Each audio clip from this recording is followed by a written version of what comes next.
नमस्कार, ABP news पर हाजिर हूं मैं रुमाना इसार खान। आप देख रहे हैं इलेक्शन का सबसे विश्वसनीय शो ऐलाने जंग। प्रधानमंत्री नरेंद्र मोदी आज बंगाल में हैं और आज बंगाल में वो ताबड़तोड़ प्रचार कर रहे हैं। कोलकाता में प्रधानमंत्री नरेंद्र मोदी रोड शो करने वाले हैं और रोड शो के जरिए पीएम की कोशिश ममता बनर्जी के गढ़ पर बीजेपी का झंडा लहराने की है। आज प्रधानमंत्री मोदी ने कहा भी है कि बंगाल उनकी पार्टी के लिए बेस्ट परफॉर्मिंग स्टेट होगा।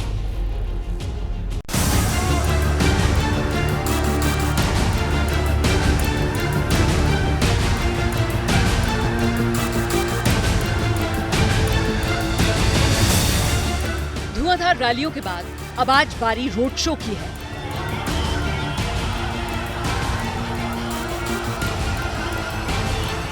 अलग अलग रोड शो के जरिए पीएम मोदी पश्चिम बंगाल में बीजेपी के लिए जीत की रणनीति बना रही है। और आज इस रोड शो से पहले पीएम मोदी ने कह दिया कि बंगाल में टीएमसी अस्तित्व की लड़ाई लड़ रही है।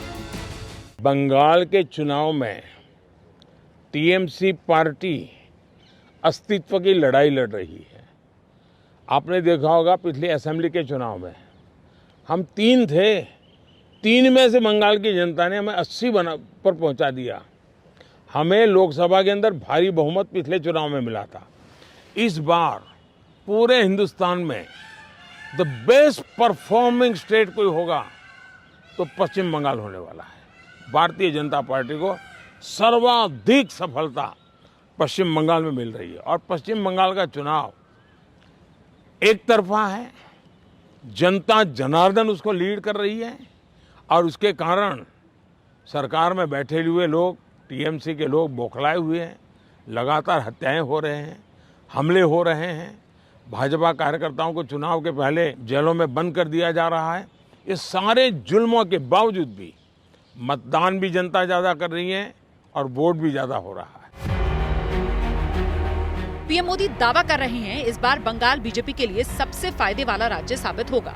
ऐसे में पुराना आंकड़ा देखना जरूरी हो जाता है। 2019 के लोकसभा चुनाव नतीजों की बात करें तो बीजेपी ने तमाम पॉलिटिकल पंडितों को चौंकाते हुए जबरदस्त जीत हासिल की थी। तब टीएमसी को 44% वोट 22 सीटें मिली थी, बीजेपी को 41% वोट 18 सीटें मिली थी, लेफ्ट को 7.5% वोट लेकिन कोई सीट नहीं मिली थी, कांग्रेस को 6% वोट के साथ 2 सीट मिल गई थी। अब जिस तरह से पश्चिम बंगाल में प्रधानमंत्री की रैलियों में भीड़ जुट रही है, उसके बाद बीजेपी के रणनीतिकारों को लगता है इस बार सीटें और बढ़ेंगी।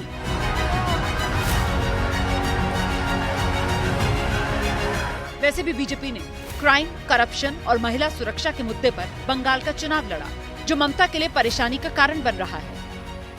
प्रधानमंत्री नरेंद्र मोदी भी ओबीसी हैं, फिर ये दिक्कत क्यों आ रही है बीजेपी को कि ओबीसी के आरक्षण पर ही सवाल उठा रहे हैं? आपने 17% ओबीसी के लिए रिजर्वेशन लगाया, 10% दे दिया मुस्लिमों को, 7% हिंदू ओबीसी के लिए। आपने हिंदू ओबीसी का हक छीना है। इसलिए कोर्ट ने सही किया कि आपने on the basis of religion आरक्षण दिया है और रिलीजियन के बेसिस में आप आरक्षण नहीं दे सकते। आपने घुमा के रिलीजियन के बेसिस में दिया है, इसलिए कोर्ट ने इसे रद्द कर दिया है। अब सुप्रीम कोर्ट जाइए, वहाँ पे भी रद्द हो गया है। क्या खेला होगा? खेला होगा, खेला होगा। वैसे ममता बनर्जी विधानसभा चुनाव की तरह लोकसभा चुनाव में भी खेला होबे का नारा बुलंद कर रही हैं। बीजेपी हटाओ, बीजेपी हटाओ। और बीजेपी को प्रदेश से खदेड़ने की बात कर रही है। हम अगर सीपीएम को ऊपर उखाड़ दे सकते थे तो हम बीजेपी को भी उखाड़ देंगे। ये हमारा वादा है, ये हमारा वादा है, ये हमारा वादा है। हमारे यहाँ कहावत है, खिसियाई बिल्ली खंबा नोचे।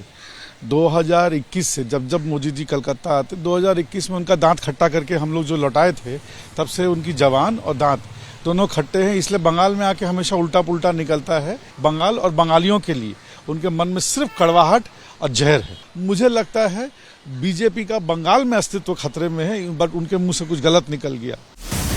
देश में अब आखिरी दौर का चुनाव बचा है। 1 जून को पश्चिम बंगाल की बची हुई 8 सीटों पर वोटिंग है। अब तक देश में सबसे ज्यादा वोटिंग पश्चिम बंगाल में ही हो रही है। देखना दिलचस्प होगा कि बंगाल का मूड क्या रहता है।